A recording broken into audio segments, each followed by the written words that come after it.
আমি অ্যাটলিস্ট এই জায়গায় থেকে বিনা খরচে নিজের মতো করে এই যে লিস্ট কালেক্ট করা, আমি লাস্ট 10 দিনে প্রায় 10,000 কিলোমিটার ট্রাভেল করেছি।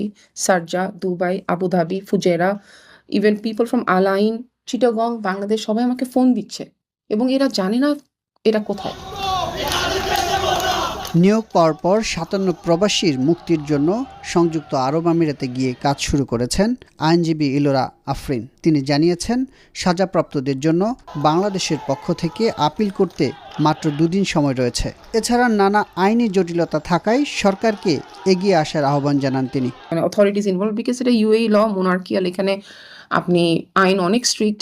এখানে ডিপ্লোম্যাটিক ইন্টারভেনশন ছাড়া আসলে এখানে যে খুব বেশি করণীয় থাকবে সেটাও না।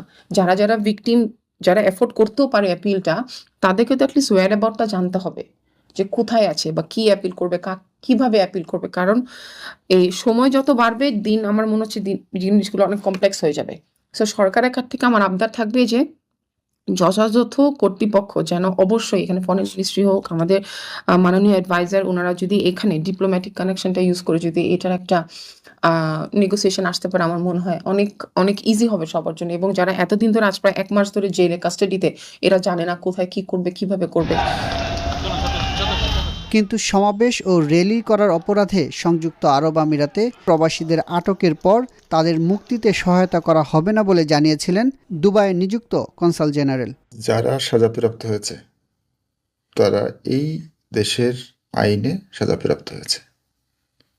তাদের ডিপোর্ট, তাদের মুক্তি, তাদের জন্য আমাদের কোনো ধরনের সহানুভূতি নেই। প্রায় 1 মাস পর এবার সুর বদলালেন তিনি। নিজের অবস্থান থেকে সরে এসে এবার জানালেন আবুধাবি পুলিশের আইনি প্রক্রিয়া সম্পর্কে বিস্তারিত জানতে পারেননি তিনি। গত মাসের অর্থাৎ 19 জুলাই শুক্রবার যে এখানে বাংলাদেশের যে বৈষম্য বিরোধী ছাত্র আন্দোলন, তার পরিপ্রেক্ষিতে ঘটনা প্রবাহে এখানে যে প্রোটেস্ট হয়, যেখানে বাংলাদেশিরা সেখানে অংশগ্রহণ করে, এই পুরো ট্রায়ালটি সংগঠিত হয়েছে Abu Dhabi federal court of appeal,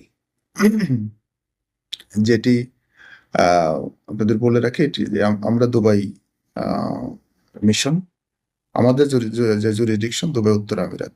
Abu Dhabi এটি আমাদের জুরিডিকশন না। কারা অ্যারেস্ট হয়েছে, কাদের বিচার হয়েছে বা এই কোনো তথ্যই আমাদের কাছে ছিল না। এবং ইভেন এখন পর্যন্ত আমরা বিভিন্ন সোর্সের মাধ্যমে বা ভিকটিমের পরিবারের মাধ্যমে যে ইনফরমেশনগুলো পেয়েছি, এর বাইরে আমরা অফিসিয়ালি এখন পর্যন্ত কোনো তথ্য পাইনি তাদের সম্বন্ধে। কনসাল জেনারেল আরও জানিয়েছেন, আইনজীবী ইলোরা আফরিনকে এখন নানা তথ্য দিয়ে সহায়তা করা হচ্ছে। আমাদের সাথে যোগাযোগ করেছেন একজন আইনজীবী, বাংলাদেশ থেকে এসেছেন। তিনি স্বপ্রণোদিত হয়ে এই ভিকটিমদের পরিবারের অনেকের সাথে যোগাযোগ করেছেন এবং তিনি লিগ্যাল অ্যাসিস্ট্যান্ট দিতে চাচ্ছেন এবং তিনি আমাদের কাছে সহযোগিতা চেয়েছেন, তথ্য চেয়েছেন। তা আমাদের কাছে যতদূর সম্ভব তথ্য আছে সেগুলো দিয়ে আমরা ওনাকে অ্যাসিস্ট করছি।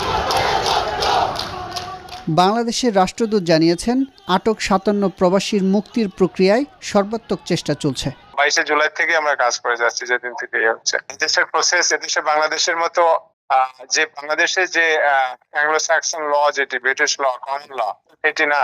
এটা তো বুঝতে হবে জিনিসটি এদেশের আইনের মধ্যে চলতে হবে। সেই কাজটা আমরা করে যাচ্ছি যতটা আমাদের পক্ষে সর্বোচ্চ।